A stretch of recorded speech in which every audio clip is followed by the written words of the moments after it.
Hello, bombshellers. I'm right here. I know you're thinking, wait a minute, what took her so long? I was just thinking. I've been doing that a lot tonight, thinking. And let me go ahead and tell you my what I did tonight. Um, I decided that I was going to work out after I watched the rest of, yes, even again, The Bounty Hunter with Gerard Butler. And then I'll share how my day went, and then I'm going to share with you a list that I compiled. Uh, well, I didn't do much cardio because what kept going over in my mind was a little bit of the dull pain, the ache in that left arm where I had my shot for COVID, Johnson and Johnson. And I remember the pharmacist saying, "Don't baby yourself, don't pamper yourself, and if you were going to go up a weight, this is the time. Don't stop. Don't even give yourself a night off. Do it." So I've been very good since Saturday, knock on wood that I keep doing it, that I went ahead and went from the 4 pound weight to the 5 pound weight. And I really think moving that arm with those weights and making sure that I did not say, you know what, I'll just stay here comfortable at the 4 and not go to the 5, helped out a lot. And I think that me moving that arm is going to work out a lot better than if I would have been like, okay, I'll stay here at the 4 pound weight and just not push myself for a week. I think that would have been the worst mistake I could have made. And it's making that arm loosen up and be like, okay, I'm sore, I'm tender, but I'm going to get through this. So that's going to be the main thing. Um, Now, what did I do this evening? Well, after we went to, after work, I told Grandpa, okay, we got to go out to the Dollar Tree. I needed to buy these tea light candles to go in one of the gifts that I got for Mother's Day. And the other thing I needed was a card out there so Grandpa could put a lottery ticket in there for his daughter for oh, Mother's Day, because my mom's big on cards. She's always big on remembrance, so we got that taken care of. And then I went over to Walmart, got cat food, did that. We went and got food, had fish tonight at Arby's. Love their fish. And we still were home by like 8:01. That was the best part. Now, these 10 reasons not to fall in love is not like reasons for everyone to not fall in love, just reminders of, to keep your guard up, don't let it down, don't let love make a fool of you, be wise in your life choices, and all the excuses that are out there, right? If not, I'm going to give you a rundown of some of those excuses that you may hear, whether you're old or you're young, but don't let it make a fool of you.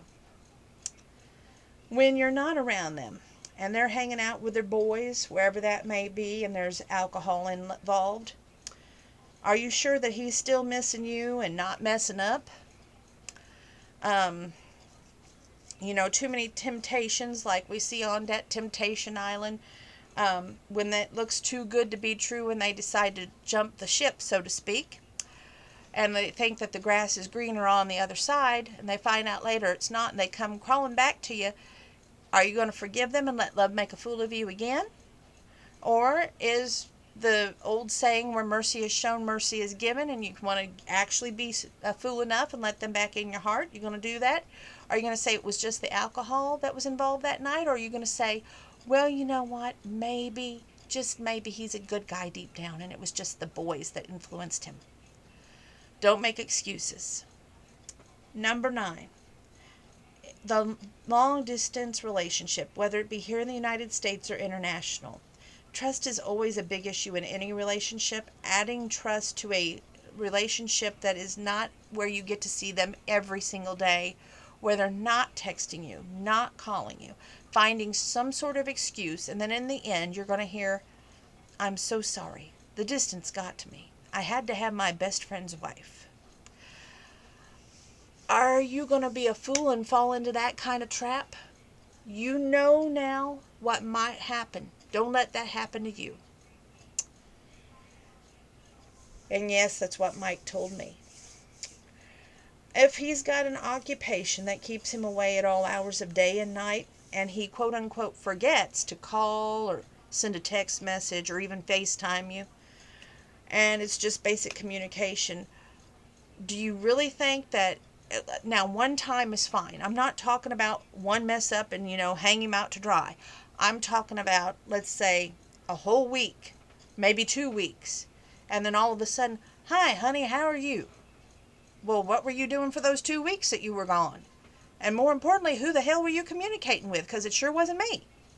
See what I'm saying? Rearranging your schedule and he finds it inconvenient or says that he's modifying his more than you are yours. Why is it a comparison? Why is it I'm doing this, but what the hell are you doing to make this relationship work? There's no balance of power in a relationship. It is give and take. Sometimes, yes, it feels like 75 and 5. But if you are in this relationship and you're not looking for a reason to fight, because you know what, they may have their eye on another pasture that's looking pretty good, then you know what? Good. You can make a relationship work.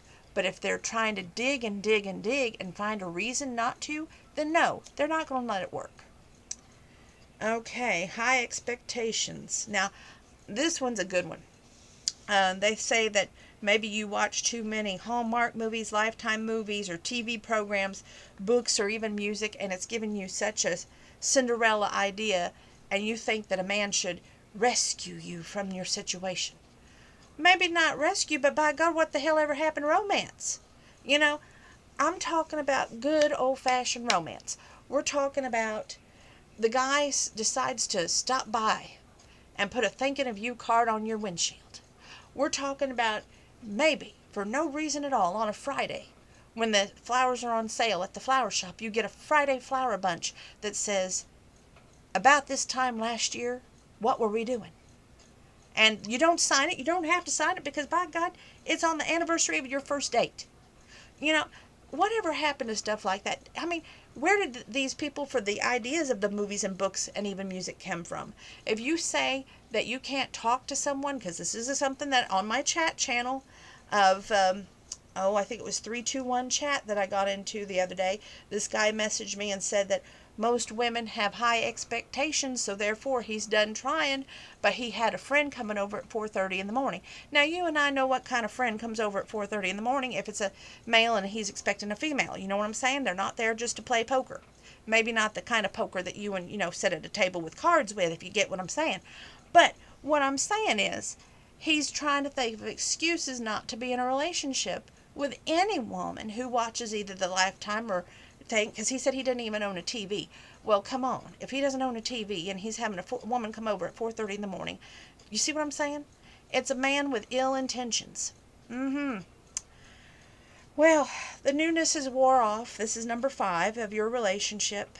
All the kissy-wissies and the cute little text messages and the little, how are you? Just thinking of you, sending you a text. Or maybe he is thinking that, you know what, he's okay where the relationship is concerned, but maybe you haven't shared with him that there's something lacking on your side, like maybe just, he's being too overly sweet or too overly kind, and then, the whole sweetness factor can be a bit much for some people. But I think that romance is not dead. Chivalry is not dead. A man should be a gentleman. He should open a door. He should walk a lady to her car, and maybe even, God forbid, meet her parents. But, I think that sometimes with the newness wears off and they take advantage of the other party and they just expect that, like, okay, I'm going to call her because her break is at 5 o'clock and she'll pick up because I know it's her break. And, it's like, okay, if you know it's her break, don't just be like, so how's your day going?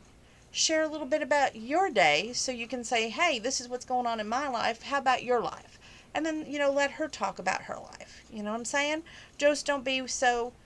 It's nice to be kind, compassionate, and caring. Yes, I'm not saying that it's not. But a relationship needs to be about both sides having a good relationship, too. 4, fears. Now, this is a good one.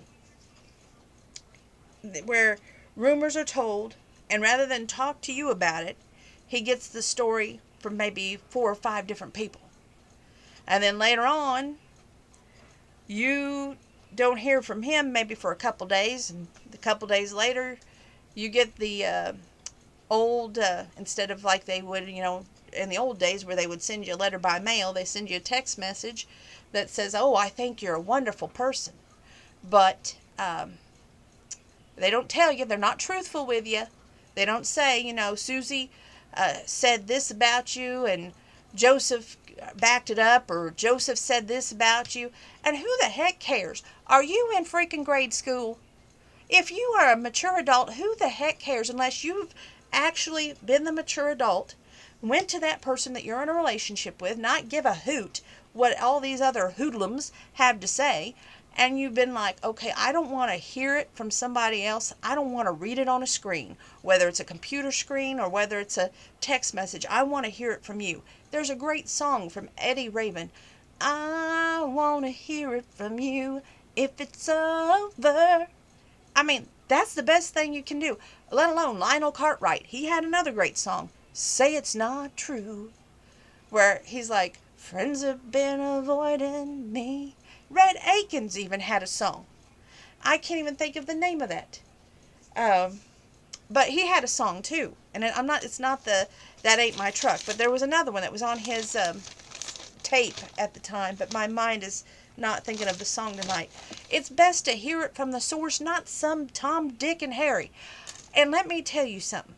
If you hear it from a game of telephone, that's even worse. Where, if you don't know what that is, go back to your grade school years, like my grandma's grade school years. They taught this in their grade school years, I know, where one person would tell one person and then they'd tell another, but by the time it got back to the last person in line, it got so bent out of shape, it was 5 ways from Sunday wrong. And something of that part of that story was either not filled or they filled it with something else. And just try it sometime if you've never tried it. Number 3, insecurities. Now this is a big one. Maybe you're out on a date with this good-looking gentleman, and he wishes you were somebody else that he had in mind.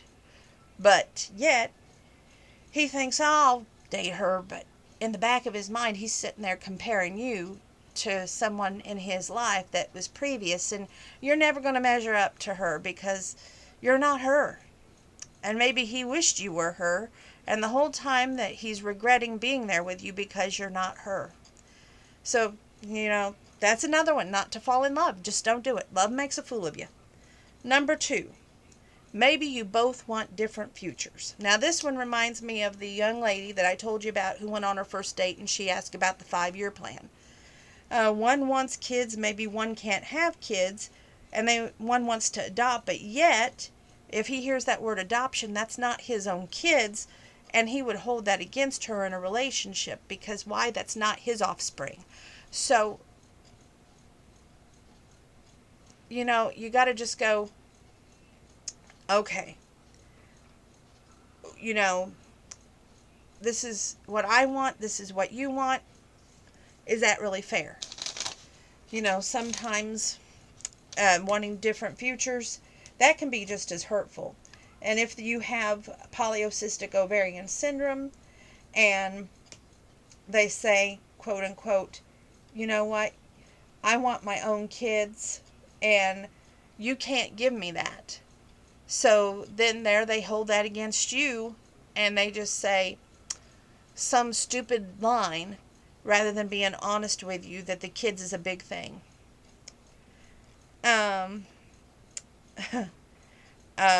This next one's a big one, fat shaming. You can be out on a date and they look at you like, seriously, you're going to order that? I had this happen to me in the situation where we went out to the mall and multitude of things went wrong on that date. But the main thing that sticks out at me is I went up to the Girl Scout and bought Thin Mints. And he didn't like that and he didn't approve of that because of my PCOS and because I was pre-diabetic. And he said, that's just wrong for your diet. And he gave the little girl the rundown, and the little girl was almost in tears. And I was like, I'm buying the box of cookies anyway. So then he's like, so you don't want to go to a steakhouse, you want to eat here? I said, yes, I want to eat at that time our mall had a snack place. And I said, yes, that's what I want to do. So I got a muffin, and I thought, okay, that's good enough, with just a bottle of water. I had worked all day, one of the things that he got on me about was not wearing the same long dress with the same sweater that I had on in the picture of my profile. And at the time, I was like, look, I worked all day like you do, only mine's a different profession. And I said I didn't like to dress up all the time that way. And I had a nice pair of dress pants on and a nice shirt. But I said, to me, I like dresses in, like, very formal settings, but on a first date, I don't want to be uncomfortable. It's uncomfortable enough getting to know the person, and wearing a dress makes it 10 times more uncomfortable. So I wanted to be comfortable. And I mean, I, I'm a, I, I'm not a flashy person. I'm not one of these that I want to show off my legs because I'm short. I mean, if you look at how short I am, 5'2.5", I don't have, all the features that these long-legged women do, that want to show off their legs probably. Me in a bunch of heels, I look like, unless they're boots, okay, I like my boots. And I have been known to wear my cowgirl boots with my dress when I do dress up. But I don't like heels. Our family has a bad history of feet. My grandma had bad feet. My mom has got like duck feet, and my feet just spread out like no tomorrow. I'm not a big fan of my feet either because I'm self-conscious. But he didn't need to know that while I was on the date with him. But anyway, I just said I was more comfortable coming straight from work there, and he goes, oh. And I said, well, what about you? You got a pair of jeans on, cowboy boots, and a nice looking shirt, but yet, he goes, well, what's wrong with the way I dressed? I said, nothing. I said, that's the point. I said, you're looking for fault. So then I ordered just a blueberry muffin and a glass of water, and he had his nachos and something else that looked like meat, but I don't even remember now what it was because that little place is closed up out there. I loved it when our mall had that little place, and of course she had Regis next door. That was the old days. What did I tell you? I'm old, kids. Anyway, he looked at me and he goes, you going to eat all that muffin? And I said, well, I've been working all day. I've had small meals all day. And he goes, well, still, you want to eat all that muffin? And so I said, okay. So I ended up slicing the muffin in half and giving him half. He goes, PCOS, that's pre-diabetic. You don't want to eat all that muffin. I said, exactly why I'm sharing it with you. At the end of the date, I didn't even go home with those Girl Scout cookies. I ended up giving it to him for his father. And his father wasn't in good health. So, I look at it this way. All these hurts are risks that I took. And I have my battle scars when it comes to love. And I'm sure you all have your own battle scars. But sometimes the risks aren't worth putting yourself back at risk again. And it's sad, but it's true. But, some of the things I wanted in my life didn't happen.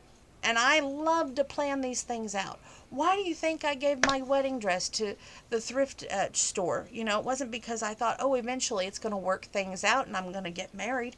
No, it's because, yes, I gave up. I'm like going, okay. I gave everything I could to every relationship I was ever in. I wanted kids. I wanted the husband. And maybe I put too much emphasis on wanting the kids before the husband and not the relationship. But hindsight's 2020. All the things I wish I would have done. All the things I wish I would have said.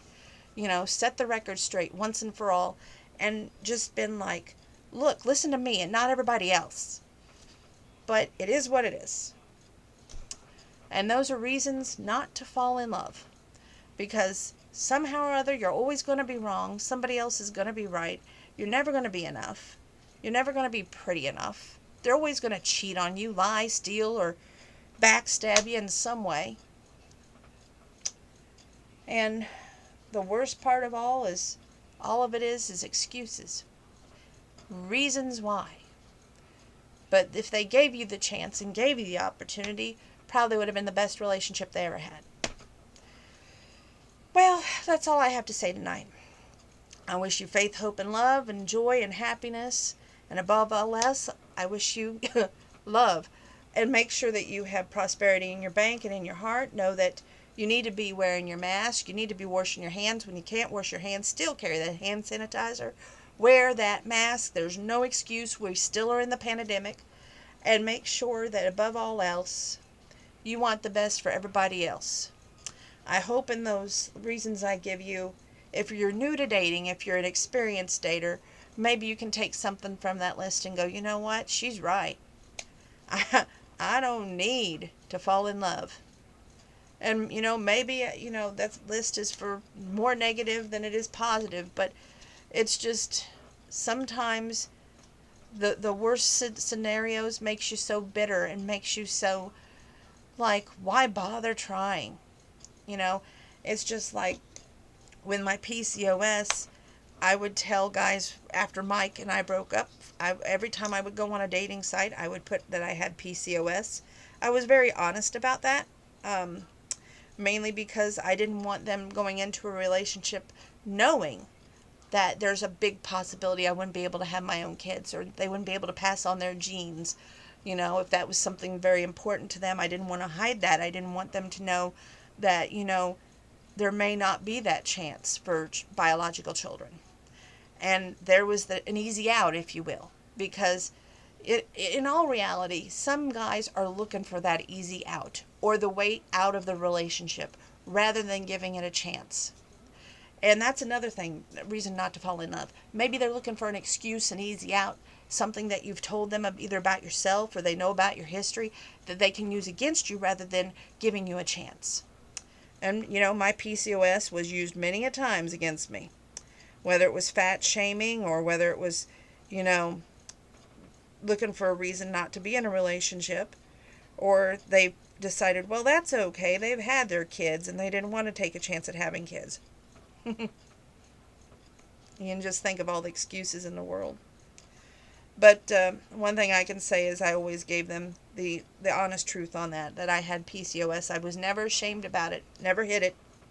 As soon as I learned that I had it when I was in my 20s, that's when I started sharing it with people, because I wanted them also to be educated about it and realize it's not a death sentence per se, but it leads to so many more things, and it's a hormonal imbalance. It's not the easiest partnership if you're in a relationship going into. It creates a lot of barriers, insecurity, not being enough, not being pretty enough, all of those. It's like a pile that just leads into all that. So, I feel like I was always upfront and honest about that. And that to me was very important, because some men, they want that offspring, and that is an excuse or an easy out not to be in a relationship. So, on that, I'm really glad that I never hid that. But I'm old, I'm ancient, and I'm done trying.